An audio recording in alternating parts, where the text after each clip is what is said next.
Hi guys! Welcome back to my YouTube channel. Good morning, good afternoon, good evening sa ating lahat. Saan man tayo sulok ng mundo. Sana ay nasa mabuti tayong kalagayan at ligtas sa anuman masamang kapahamakan. At bago ang lahat, shoutout muna tayo sa founder ng Kalingap, Kuya Val Santos Matubang at Edna Vlogs, Kalingap Rob, syempre kay Jack Matubang. At sa lahat ng mga sponsor na walang sawa tumulong sa mga nangangailangan, more blessing to come. At syempre, shoutout tayo sa Strikers team. Nandyan si Hayat's Mix Vlog, si LTVPet, si Lena Barbosa, Ermagalo Mix Vlog, si Speak, si Lixi. At syempre ako. At syempre, shoutout tayo kay Tita Thankful and Tita Lydia. Mega love shoutout. At Langga Richelle at Dudong Roel. At syempre sa lahat ng mga angels. Ayan. Guys, ano ngayon ang ating reaction video? Andyan sa thumbnail natin at sasagutin natin ito si Miriam na nagsabi siya, bakit daw ipapa-stop ang bahay ni Beyonce? Akala ko ba milyon-milyon ang views ni Bibi Beyonce. Ano? At nagsabi pa siya, payabangan kasi. Ang ibig sabihin niya, alam na natin yan, payabangan ang mga sponsor. Yun na yun. Ang kanyang dyan sa pag-comment niya. Ito ang masasabi ko lang sa'yo. Sasagutin muna kita pagdating dito sa kay KR. Dapat nanood ka muna sa mga sinabi ni KR para hindi naman maiba ang comment mo doon sa sinabi ni KR. Yes, sinabi ni KR na stop muna. Kaya nag-comment ka ng ganon na bakit ipapa-stop. Ha? Ang pagsabi ni KR na stop pang samantala dahil po ay maliit ngayon ang kita ng YouTube channel niya. Kahit saan, maliit ang kita ni Kalingap Rob. Kaya, hindi yan stop talaga na hindi nila yun aasikasuhin. Gagawa at gagawa si Kalingap Rob ng paraan. Ha? Gagawa at gagawa ng paraan si Kalingap Rob. Dahil hindi naman si Kalingap Rob, tubig na tuloy-tuloy ang agos. Diba? Gagawa dahil wala pang binitiwan si Kalingap Rob. Wala pang ginawa si Kalingap Rob na bahay na binitiwan niya. Yun lang kasi sobrang laki. Sobrang laki. Ibig sabihin, mag-iipon siya. Dahil, alam mo, si Kalingap Rob ngayon ay mayroon din siya pinapabahayan na iba. Magkano lang ang kita niya? Nakita man natin magkano ang naibigay na dyan sa kay Bibi Beyonce bahay. Nasa 600,000 na. Oh. Diba? Anuhin mo muna. Bago ka mag-comment ha, manood ka ng mabuti. At huwag mong sabihin na bakit ipapa-stop ni Kalingap Rob. Hindi ipapa-stop. Mag-i-stop. I-stop at mag-iipon. Gets mo? Mag-iipon. Yun lang ang maisasabi ko sa'yo, Miriam. At dito, patungkol naman sa sinasabi mo na payabangan. Huwag ka nang manisi. Huwag ka nang manisi na payabangan.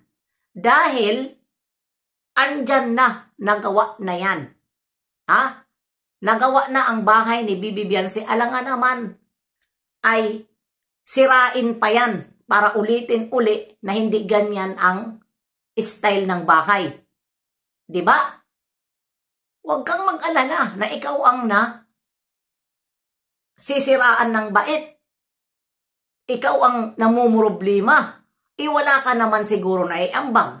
Kung ayaw mo na yung bahay na yan ay tuloy-tuloy na ipagawa ni Kalingap Rob, bakit hindi ka magbigay ng kulang na 1.5 million? Bakit? Para ipatuloy-tuloy ni Kalingap Rob.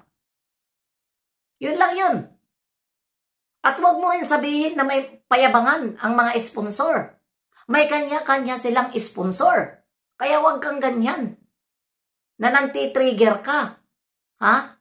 Dahil yung mga sponsor na yan, bukod-bukod po sila sponsor. Bukod ang sponsor ni Bibi Beyonce, bukod ang sponsor ni Bibi Carla, o sino pa man dyan.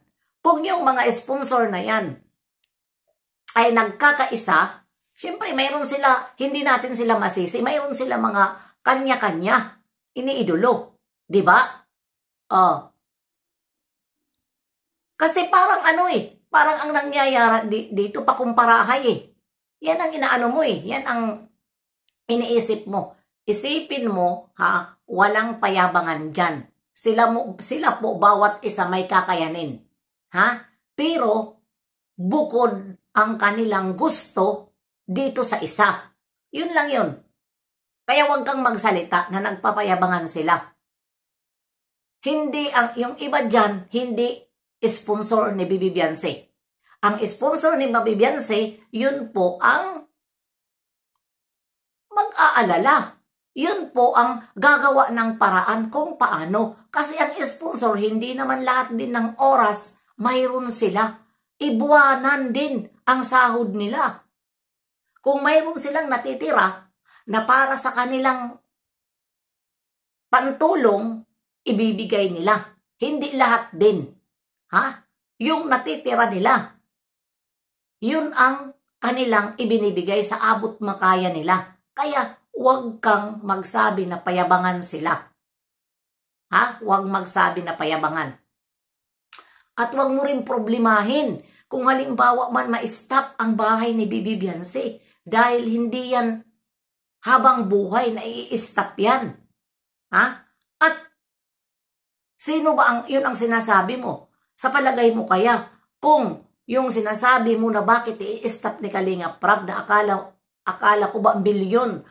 Akala mo ba na milyon ang views ni Bibi Beyonce? Ang akala mo ba kung milyon ang views ni Bibi Beyonce ay i-stop yan ni Kalinga Prab kahit walang sponsor? Sige nga. Kung milyon-milyon ang views ni Kalinga Prab, o kahit sino pa dyan, mapabibi Beyonce, mapabibi Carla, o sino pa man dyan sa kanila ang milyon-milyon na viewer. Akala mo ba ang naumpisahan na bahay ay i-stop yan ni Kalinga Prab? Hindi. Hindi nga umabot bilyon ngayon ang kanyang mga follower, ang kanyang views. Hindi nga umabot ng milyon-milyon. Nakabitiw pa siya ng pera na 600,000. Kaya ganun ang sasabihin mo kay Kalinga Prab, bakit i-stop? Bakit? Anong akala mo kay Kalinga Prab? Porket nagpapabahay. Sige nga, porket nagpapabahay si Kalinga Prab, tuloy-tuloy ang pera niya? Hindi. Marami siyang may pinapaaral. May mga beneficiary siya na nag-aaral na walang mga sponsor. Nagpapabahay ng bahay na abot sa makakaya sa bulsa niya. Dito sa kay Bibi Beyonce, nagbitiw na siya. Ibig sabihin, hindi siya bibitiw. Pero, pag-iipunan muna niya. Gets mo naman ang sinabi. Huwag naman yung akala ko ba milyon-milyon ang bahay ni Bibi Beyonce.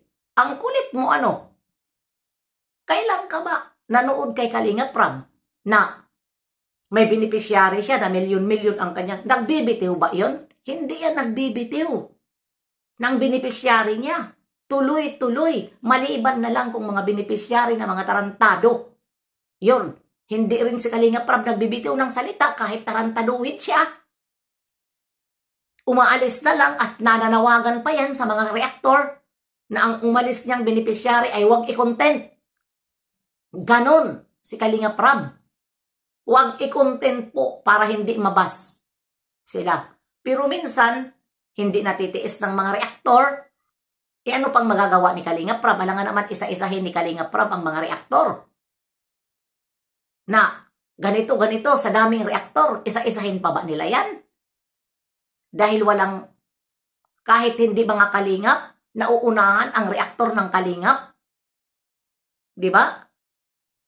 Sila na ang nangunguna. magreaksyon. Kaya, yun lang. Huwag po nga natin pangunahan. Dahil huwag ka po mag-alala.